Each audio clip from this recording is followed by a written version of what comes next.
it's really lovely to see you both on this momentous occasion. I mean, you finished shooting a while ago, but this is still emotional. This is still a big full stop, isn't it? Just talk me through how you're all doing. Daniel, you first.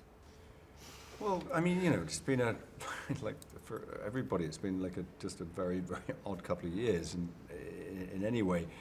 And this has been, you know, someone dropped an earring. It's like to sort of put things into perspective, the fact that we had this movie to put out and we were waiting to put it in the cinemas, and it was like, well, what will be, will be.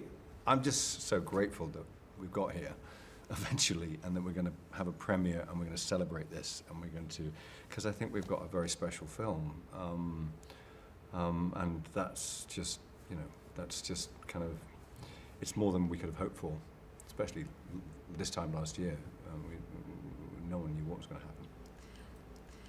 I think it's interesting you'd announced that this was going to be your last one. We knew that, and then we were waiting for this moment to happen. That must have been slightly agonising, because you were about to have this very big moment, your last Bond film, and you couldn't. But like I said, you know, it's like, you know, everything had to be put into perspective. I mean, it was just like the world has gone crazy, and it's like, you know, we locked it away. We've been so been so careful about keeping it under wraps, and you know, we waited, and thankfully the people whose money it is have been incredibly brave and have waited, because it could have gone other way. It could have gone out there. This is a Bond movie. It's meant to be seen in the cinema, and I've just had to chill. I mean, it's out of my hands, you know. Control the things you can control. How do you feel when you hear this question all the time? Can Bond save cinema? You answer that one. Thanks, Daniel.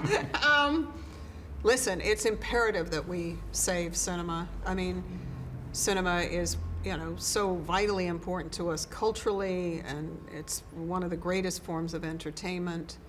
And I think, you know, we've learned a lot during this 18-month period, and one of the things I think we've all learned is how much we need each other, how much we're social animals, how we felt so deprived of experiencing things with our loved ones, our friends, and what better place to celebrate life and family and friendship than going to the cinema. And I'm really excited that some of the films that have come out recently have done so well, because we have to remind people of what a great experience it is to go to the cinema and see a film. And we think our film is really good. We think it's been worth waiting for. So we hope that audiences will enjoy this film and celebrate, not just Bond, but celebrate the return to the cinema. Mm-hmm. You said in the documentary about Daniel's tenure as Bond, I can't imagine... You said that as well. Yeah, it is. You said it right, though. I can't imagine Bond without Daniel. That's a big statement. Is there going to be a Bond now we know Daniel's going? The statement is still true.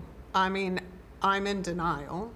Of course there's going to be a Bond. I mean, of course there is. I mean, listen, I mean, I'll answer this. It's like the James Bond is hopefully eternal. There's always going to be something. So, you know, we're in the middle of this, and it's been a very emotional couple of years for all sorts of reasons.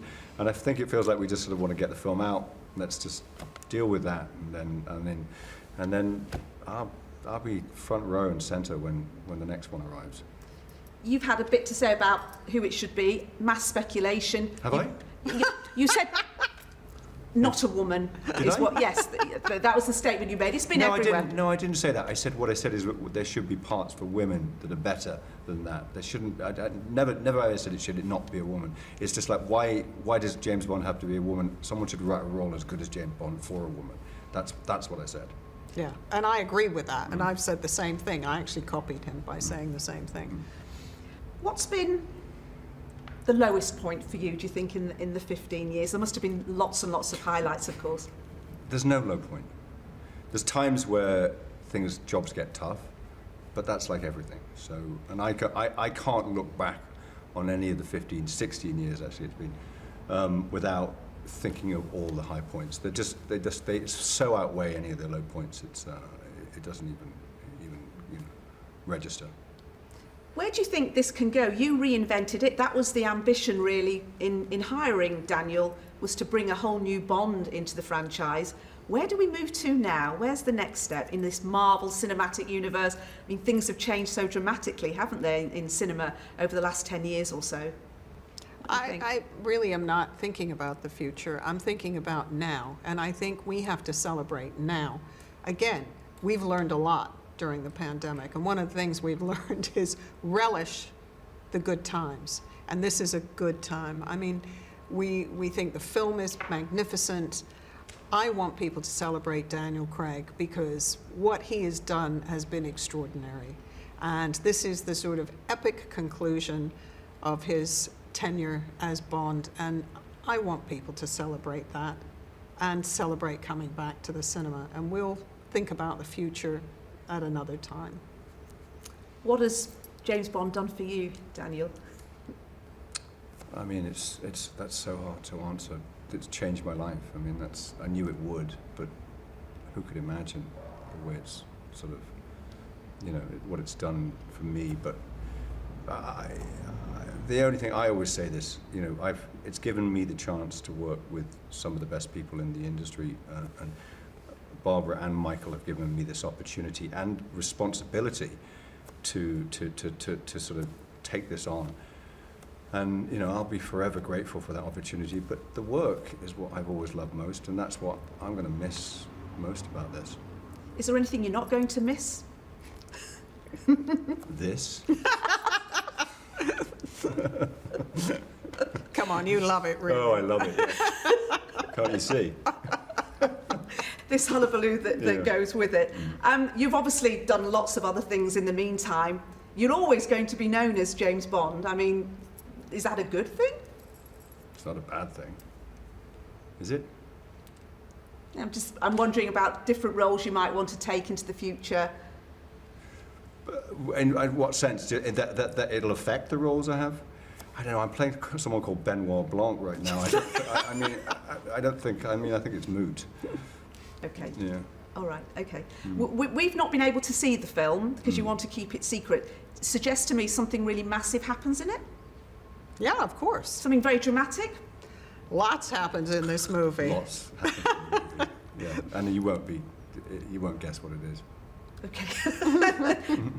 I feel like an air of finality, obviously with you, but finality in something very dramatic. It's a Dial. celebration. It's a celebration of the. It's the conclusion. It's a celebration of everything he's done up until now. I mean, the thing that Daniel has done is he's given Bond a really complex, interesting life, and so there's lots of relationships in this film that are very meaningful and very interesting, and I don't think you'll be disappointed.